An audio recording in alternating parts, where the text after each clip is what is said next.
وكفى وسلام على عباده الذين اصطفى. أما بعد فأعوذ بالله من الشيطان الرجيم. بسم الله الرحمن الرحيم. وأعدوا لهم ما استطعتم من قوة.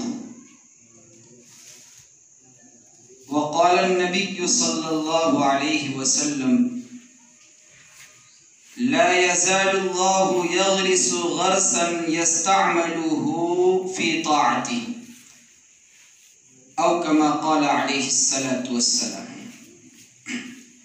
رب اشرح لي صدري ويسر لي أمري واحلل عقدة من لساني يفقه قولي. قابل قدر عزیزوں، بزرگوں، بھائیوں اور دوستوں، یہ جو دور ہے یہ فتنوں کا دور ہے، سازشوں کا دور ہے، اور مسلمانوں کو اس دور کے اندر بڑی محتاط زندگی گزارنے کی ضرورت ہے۔ ہر طرف سے فتنے مسلمانوں کے اوپر آ رہے ہیں اور ہر طرف سے مسلمانوں کے اوپر حملے کیے جا رہے ہیں، کبھی ہم وطن بھائیوں کی طرف سے اور کبھی آپس میں ہی انتشار اور فتنے جنم لے رہے ہیں، اور یہ قیامت کی نشانیوں میں سے ہے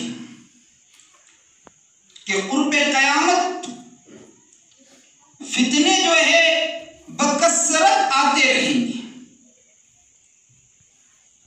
ہمیں جو ہے سنت و شریعت سے کاٹنے کی کوشش کی جا رہی ہے، سنت اور شریعت سے دور کرنے کی کوشش کی جا رہی ہے۔ اب ایسے حالت میں، ایسے وقت میں ضرورت ہے ہم اپنے آپ کو وابستہ رکھیں سنت اور شریعت سے، اور سنت اور شریعت ہمیں ملیں گی علماء کے پاس۔ ایک مرتبہ کا واقعہ ہے، حضرت حذیفہ ابن یمان رضی اللہ تعالیٰ عنہ ایک مرتبہ ایک بادشاہ کے دربار میں پہنچے تھے۔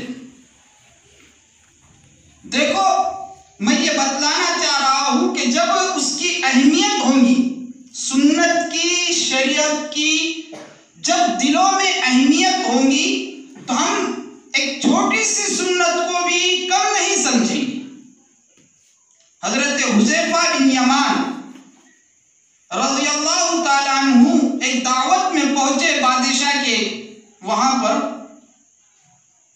اتفاق سے ایک لقمہ جو ہے حضرت حذیفہ بن یمان کے ہاتھ سے گر گیا نیچے۔ حضرت حذیفہ نے جو ہے اس کو اٹھایا اور کھانا شروع کیا۔ اس کو اٹھا کر کھانا چاہا تو ایک جو بازو میں جو ساتھی تھا اس نے روک دیا ہے، کیا کر رہے ہو؟ آپ کو کچھ سمجھتا بھی ہے؟ آپ کس کے دربار میں بیٹھے ہو؟ اب بادشاہ کے دربار میں بیٹھے ہو اور وہاں پر اس طریقے سے گری ہوئی حرکت۔ حضرت حذیفہ نے جو جواب دیا ہے، آپ کے ایک ایک جواب سے سنت اور شریعت کی اہمیت کا پتہ چلتا ہے کہ کس طریقے سے سنت کی اہمیت ہے، کیا شریعت کی اہمیت ہے۔ حضرت حذیفہ نے فرمایا: اَأَتْرُكُ سُنَّةَ حَبِيبِي اَأَتْرُكُ سُنَّةَ حَبِيبِي لِهَؤُلَاءِ الْحُمَقَاءِ، فرمایا میں ان بے وقوفوں کی وجہ سے اپنے پیارے آقا کی سنت کو نہیں چھوڑ سکتا۔ سنت کیا ہے کہ جب لقمہ گر جائے تو اٹھا کر کھانا چاہیے۔ بخاری شریف کے اندر روایت ہے: فَإِنَّهُ لَا يَدْرِي فِي أَيِّ طَعَامِهِ الْبَرَكَةُ، پتہ نہیں کھانے کے کس لقمے میں اور کس دانے میں اللہ نے اس کے لیے برکت کو چھپا کر رکھا ہے۔ تو سنت تو یہ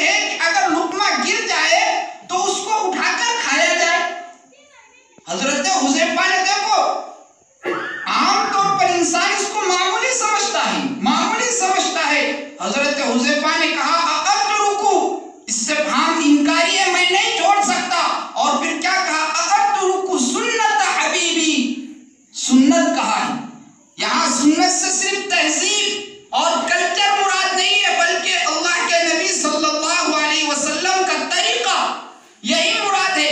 اس سے کیا سمجھ میں آ رہا ہے کہ ہماری زندگی سنت اور شریعت سے وابستہ رہنا چاہیے۔ ایسے حالات میں ہم فتنوں سے بچ سکتے ہیں۔ علماء نے اس زمانے کے اندر فتنوں کی قسمیں لکھی ہے۔ ایک ہے فطری فتنہ، فکری، ایک تہذیبی اور ایک عقائدی۔ کبھی تو ہمارے فکروں کے اوپر حملے کیے جا رہے ہیں، کبھی ہمارے آنے والی نسلوں کی فکروں کو بدلا جا رہا ہے۔ اس کی مثال جیسے کوئی ہمارے پاس آیا کہ ہمارے ننھے منھے چھوٹے بچوں کو مدارس میں ڈالو، دینی تعلیم دلاؤ، تو ہمارے ذہن کے اندر یہ آتا ہے کہ کیا کریں گے مدارس میں جا کر؟ 5-6 ہزار روپے ان کی تنخواہ رہے گی، اس میں وہ خود کا پیٹ نہیں بھر سکتے ہیں، تو ان کی اولاد کا کیا مستقبل ہوگا؟ یہ فکری فتنہ ہے، یہ فکری فتنہ ہے۔ ہماری ذہن سازی کی جا رہی ہے اور ہمارے آنے والی نسلوں کو شریعت سے، سنت سے کاٹا جا رہا ہے، دور کیا جا رہا ہے، اور ہم بھی اس کے اندر آتے ہیں۔ یاد رکھو، یہ جو چھوٹے بچے ہیں یہ ہمارا مستقبل ہے، فیوچر ہے۔ اگر ہم ان کے مستقبل کی نگرانی نہیں کریں گے، ان کے مستقبل کی فکر نہیں کریں گے، ان کی آنے والی زندگی کی فکر نہیں کریں گے، بہت جلد یہ گمراہی کے اندر مبتلا ہو جائے، بہت جلد باطل طاقتیں اس کو اپنے شکنجے میں کس لیں گی اور ان کو اپنی طرف مائل کر لیں گی۔ اس وقت ہمارے پاس آج دیکھیں ہم ارتداد کا دور ہو رہا ہے۔ آج جو ہے مسلمان گھرانے کی بچیاں غیروں کے ساتھ نکاح کر رہی ہیں، اور میں بہت بڑے بڑے شہروں کی بات نہیں کرتا ہوں، یہ ہمارے آس پاس کے کئی دیہاتوں کے واقعات، یہ ہمارے اطراف کے واقعات ہیں۔ کئی گھرانے ایسے ہو گئے ہیں کہ وہاں ہمارے مسلمان بھائیوں کے، ہمارے مسلمان گھرانے کی بچیوں نے غیروں کے ساتھ اپنی زندگی کو اپنانے میں خیر سمجھ لی ہے۔ یہ ہے فکری فتنہ، یہ ہے فکری فتنہ۔ ہمارے فکروں کو بدلا جا رہا ہے، ہماری اس طریقے سے ذہن سازی کی جا رہی ہے۔ یہ ہمارا مستقبل ہے، ہمیں ان کے مستقبل کی حفاظت کرنا ہے اور ان کو دینی تعلیم سے آراستہ اور وابستہ کرنے کی ضرورت ہے۔ آج کل ہم اسکولوں کے اندر بھیجتے ہیں ہمارے چھوٹے بچوں کو، اور عام طور پر ان چھوٹے چھوٹے دیہاتوں میں اسکولوں کا جو معقول نظم ہے، جو صحیح نہج پر چل سکے ہے، دینی تعلیم اور دینی نگرانی، ان کے دین کی نگرانی کر سکے، ایسے اسکول چھوٹے چھوٹے دیہاتوں میں نہیں ہے۔ ہم جلالین کے اندر ایک سبق گزرا ہے، بڑی عجیب و غریب روایت گزری ہے، اس سے یہ سمجھ میں آتا ہے کہ حضرت مفتی سلیم اللہ خان صاحب، حضرت مولانا سلیم اللہ خان صاحب نے ایک روایت ذکر کی ہے، من سکن البادیۃ جفا، کہ دیہات میں رہنا گویا کہ اپنے آپ پر ظلم کرنا ہے۔ اس معنی کر کہ دیہات میں تعلیم، تعلم اور تربیت کا معقول نظم نہیں رہ پاتا ہے۔ تو اب یہاں پر جو ہے ہمارے جو اسکول ہے یہ غیروں کی نگرانی میں رہتے ہیں، تو وہاں پر کیا ہوتا ہے، طرح طرح کے غیر محسوس طور پر ان بچوں کے ذہن میں، ان بچوں کے ذہن کے اندر باطل عقائد کو ڈالا جاتا ہے۔ ہم پیچھے دنوں کے اندر ہمارے گاؤں کے اندر انواع میں ہم گئے تھے، اسی طریقے سے بچوں کے بارے میں حالات پوچھنے کے لیے بہت سارے بچوں نے ہمیں یہ بتلایا کہ ہمارے وہاں پر جب جاتے ہیں تو اس طریقے سے تعلیم دی جاتی ہے، ان کے عقائد پر حملہ کیا جاتا ہے۔ اس لیے ضرورت کیا ہے کہ ہم ان بچوں کی فکر کریں، اور جب ہم ان کو اسکول میں بھیجیں تو آنے کے بعد ضرور ہم معلوم کر لیں کہ کہیں آج ہمارے بچے نے اپنا ایمان تو کھو کر نہیں آیا ہے، کبھی سوریہ نمسکار کے ذریعے اور نہ جانے کبھی وندے ماترم کے ذریعے، اس طریقے کے نہ جانے کتنے بھی غیر محسوس طور پر ہم اس کو معمولی چیز سمجھتے ہیں، ہم اس کو معمولی چیز سمجھتے ہیں اور اس پر توجہ نہیں دیتے ہیں۔ یہ ہے ہمارے لیے فکری فتنہ، ہماری ذہن سازی کو بدلا جا رہا ہے، ہماری ذہنیت کو بدلا جا رہا ہے، اور ہم اس طرف کوئی توجہ نہیں دیتے، اور یہ قیامت کی نشانیوں میں سے ہے۔ ضرورت کیا ہے کہ ہم اپنے آپ کو دینی تعلیم سے وابستہ رکھیں، ہم اپنے آپ کو دینی تعلیم سے اپنے بستی کے اندر مکاتب کا پختہ نظم کریں، معقول نظم کریں، بہتر سے بہتر نظم کریں۔ یہ جب ہوگا تو ان کا مستقبل محفوظ رہے گا۔ آج ہر طرف سے یہی چیز ہو رہی ہے. اسی لیے قرآن کریم نے کہا ہے وَأَعِدُّوا لَهُم مَّا اسْتَطَعْتُم مِّن قُوَّةٍ. جتنا ہو سکے ہم ان فتنوں کا مقابلہ کرنے کے لیے تیار رہے. اور ہمارے اکابرین نے یہی کیا ہے. ہمارے اکابرین نے جب کوئی فتنے نے جنم لیا ہے اللہ رب العزت نے اس کی سرکوبی کے لیے کوئی نہ کوئی ہمارے اکابرین میں سے کھڑا کر دیا ہے. جب قادیانیت کا فتنہ آیا تو اللہ رب العزت نے علامہ انور شاہ کشمیری جیسی شخصیت کو کھڑا کر دیا. جب ختم نبوت کے عقائد کے اوپر, ختم نبوت کے عقیدے کے اوپر حملے ہونے لگے, حضرت مولانا قاسم صاحب نانوتی کو اللہ نے کھڑا کر دیا. کوئی نہ کوئی ہر زمانے کے اندر کوئی نہ کوئی فتنہ کھڑا ہو رہا ہے تو اللہ نے اس کے سرکوبی کے لیے, اس کا قلع کما کرنے کے لیے اللہ نے کسی نہ کسی شخصیت کو بھیجا ہے. یہ ہو سکتا ہے انہی نونہالوں میں, انہی چھوٹے بچوں کے اندر وہ کوئی علامہ انور شاہ کشمیری جیسی شخصیت چھپی ہوئی ہے جو ان فتنے کا مقابلہ کرنے کے لیے تیار ہو. لیکن ضرورت کیا ہے کہ ہم ان کو اسباب دیں, ہم ان کو دینی تعلیم سے آراستہ کریں. آج جو ہے دنیا کے اندر طرح طرح فتنے, موبائل کا فتنہ, یہ بھی ایک فتنہ ہے. نشہ ہے موبائل, انسان رات اس میں لگا ہوا ہے. اور خاص طور پر ہمارے نوجوان اپنی زندگیوں کو برباد کر رہے ہیں, زندگیوں کو موبائل کے پیچھے برباد کر رہے ہیں, رات اس میں لگے ہوئے ہیں. کئی جانیں اس میں ہلاک ہو گئی ہے. پب جی گیم کے اندر کئی لوگوں کی جانیں ہلاک ہو گئی. اور ہم اس کو سمجھتے ہیں کہ معمولی سی بچہ ایک ٹائم پاس کر رہا ہے. ٹائم پاس نہیں ہے, ایک طریقے سے اس کے موبائل کا نشہ اس کے دماغ کے اندر چل. ضرورت کیا ہے کہ ہم حفاظت کریں. یہ ہے سازش. جیسے ہمارے دیہاتوں کے اندر عورتوں کے تعلق سے اگر لیں گے تو بچت گھٹ کا فتنہ.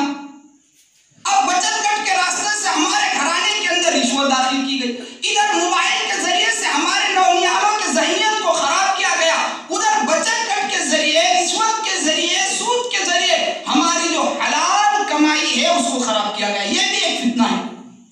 یہ بھی ایک فتنہ ہے جو ہم سمجھ رہے نہیں ہے, ہم اس کو محسوس نہیں کر رہے ہیں. لیکن یہ لوگ بہت مستقبل میں بہت آگے کی سوچ کر ہمارے, کیونکہ جب انسان کہتے ہیں کہ سود کا, رشوت کا اور حرام کا ایک لقمہ کھاتا ہے 40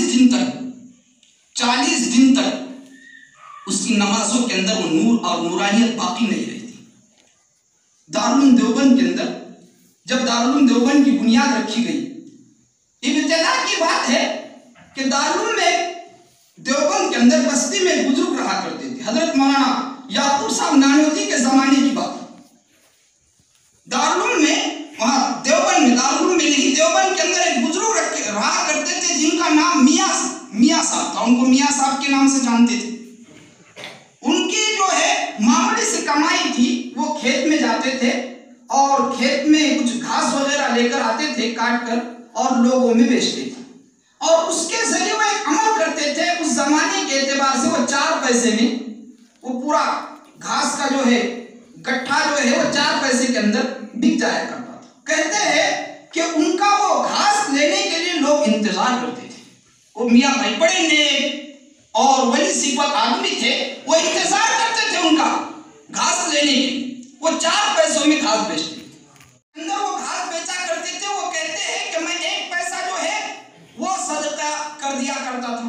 1 پیسہ, 1 پیسے کا میں دن بھر کے لیے خرچ وغیرہ جو گھر کے اندر خرچ ہوتا تھا وہ 1 پیسہ اس کے لیے, 1 پیسہ میں رشتہ داروں میں خرچ کرتا تھا اور 1 پیسہ میں جمع کرتا تھا. گھر کے اندر انہوں نے گلہ ڈالا تھا, وہ 1 پیسہ وہ گلے میں ڈالتے تھے.